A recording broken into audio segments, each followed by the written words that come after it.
Broken glass, pictures crawl along the bottom. Families frozen in the past. Sirens in another language flicker through my living room. Dinner getting cold beside me as a Sirkuit Le Mans yang basah dan licin baru saja menjadi saksi betapa mengerikannya talenta muda Indonesia di panggung MotoGP 2026. Banyak pihak yang awalnya mengira Veda Ega Pratama hanya jago di lintasan kering, namun seri kelima ini mematahkan semua keraguan tersebut. Di tengah drama 11 kecelakaan dalam hanya 13 lap, pembalap asal Gunung Kidul ini tampil sangat dingin sekaligus penuh perhatian. Kini menoleh pada sosok debutan yang seolah punya nyali tak terbatas di atas trek yang mematikan bagi banyak pembalap senior. Lalu, bagaimana aksi gila Veda mampu membungkam dominasi dan membuat frustasi tim pabrikan Eropa di tengah licinnya lintasan Le Mans? Berikut cerita selengkapnya.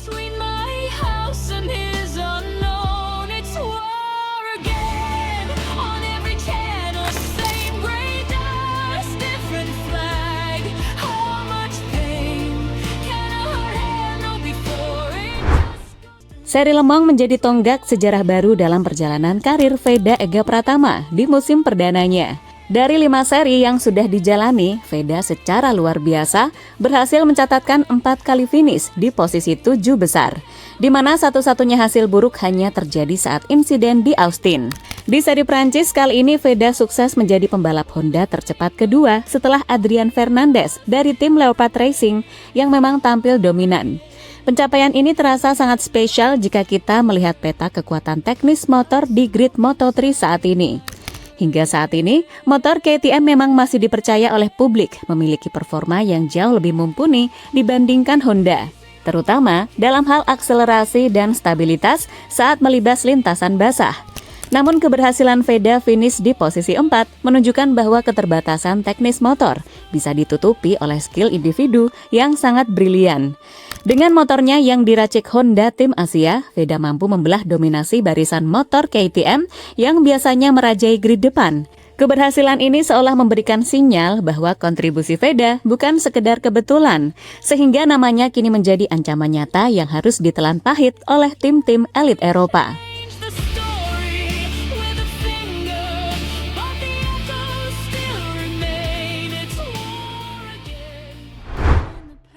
Salah satu raksasa yang paling merasakan pedasnya ancaman Veda tersebut adalah Red Bull KTM Aho. Situasi di dalam garasi mereka tentu sedang tidak baik-baik saja setelah melihat hasil balapan di Le Mans yang penuh drama.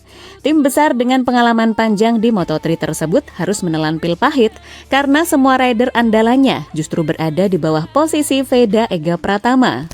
Alvaro Carpe, yang merupakan pembalap senior andalan mereka, terpaksa mengakhiri balapan dengan status DNF setelah terjatuh di tikungan 10 saat sedang bersaing di posisi 5. Padahal, Carpe adalah pembalap yang sangat konsisten di peringkat atas dalam seri-seri sebelumnya, sehingga kegagalan ini menjadi kerugian besar bagi klasemennya.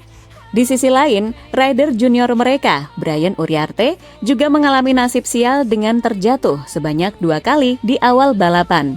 Meskipun Uriarte menunjukkan kegigihan dengan bangkit dan melanjutkan balapan, Uriarte tetap tidak mampu mengejar posisi Veda dan hanya bisa mengamankan 1 poin di posisi 15. Hasil ini tentu sangat menyesakan bagi tim KTM Aho, apalagi jika mengingat sejarah rivalitas mereka. Saat masih di ajang Red Bull Rookies Cup 2025, Uriarte adalah juara 1 yang mengungguli Veda di posisi 2. Namun saat sudah naik ke level Moto3, Veda justru mampu membalikan keadaan dan tampil jauh lebih matang dibandingkan rival seangkatannya itu, yang membuat tim pabrikan asal Austria tersebut harus melakukan evaluasi besar-besaran.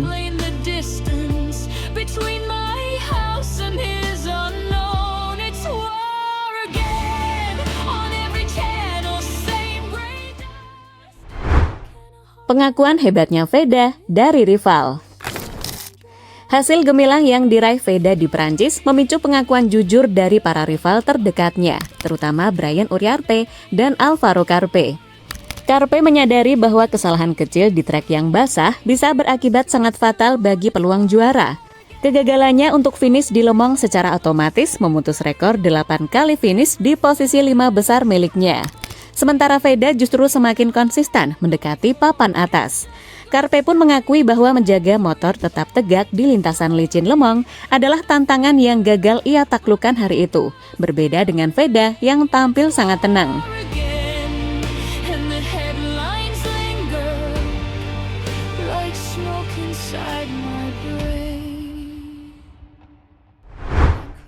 Lebih lanjut, Brian Uriarte yang merupakan pesaing terdekat Veda di klasemen Rookie of the Year, kini harus menerima kenyataan bahwa selisih poin mereka semakin melebar.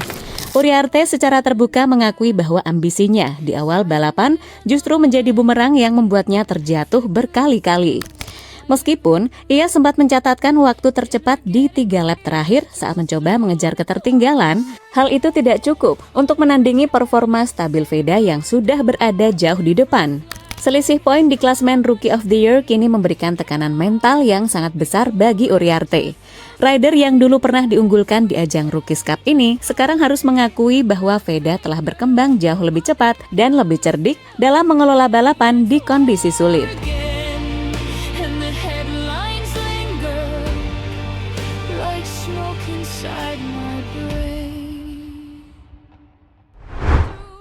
Masterclass Rainmaster. Aksi luar biasa yang ditunjukkan Veda di sirkuit Le Mans kini membuatnya dijuluki sebagai Rainmaster atau sang penguasa hujan.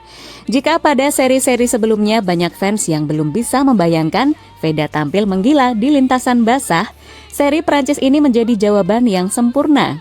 Balapan dalam kondisi hujan adalah ujian sesungguhnya bagi kecerdasan seorang pembalap, dan Veda berhasil lulus dengan nilai yang sangat memuaskan. Meskipun ia sempat terperosok hingga ke posisi 14 di awal lomba, karena harus menghindari insiden berbahaya di depannya, ia sama sekali tidak menunjukkan rasa panik. Secara perlahan namun pasti, Veda merangsek naik kembali ke barisan depan dengan melewati banyak pembalap yang jauh lebih berpengalaman darinya. Dinamika sirkuit yang mulai mengering menjelang akhir balapan menuntut manajemen ban yang sangat maksimal. Dan disinilah Veda menunjukkan kelasnya yang sesungguhnya. Ia mampu menjaga performa ban belakangnya tetap kompetitif hingga lap terakhir untuk mengamankan posisi 4. Kematangan balap pembalap berusia 17 tahun ini benar-benar membuat kagum banyak pihak. Karena ia tahu persis kapan harus agresif dan kapan harus menjaga ritme motornya. Masterclass yang ia tunjukkan di Prancis membuktikan bahwa Veda punya paket lengkap sebagai pembalap kelas dunia yang siap menghadapi segala tantangan cuaca ekstrim di lintasan manapun.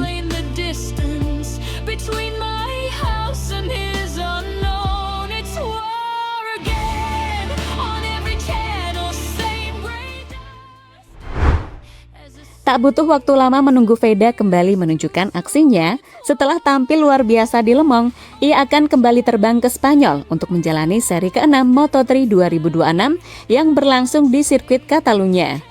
Lintasan Catalunya tentu menghadirkan tantangan yang sangat berbeda dibanding Le Mans. Jika Prancis dipenuhi drama hujan dan trek licin, kali ini Veda harus kembali membuktikan kualitasnya di sirkuit cepat yang sangat mengandalkan ritme balap dan konsistensi sepanjang lap. Namun, melihat bagaimana ketenangan dan kematangannya berkembang begitu cepat musim ini, publik Indonesia kini punya alasan besar untuk semakin percaya bahwa Veda bukan sekedar rookie biasa. Sorotan dunia Moto3 perlahan mulai tertuju pada talenta muda asal Gunung Kidul tersebut. Dan jika performa seperti di Le Mans kembali terulang di Catalunya, bukan tidak mungkin Veda akan segera menjadi mimpi buruk baru bagi dominasi tim-tim besar Eropa di musim 2026.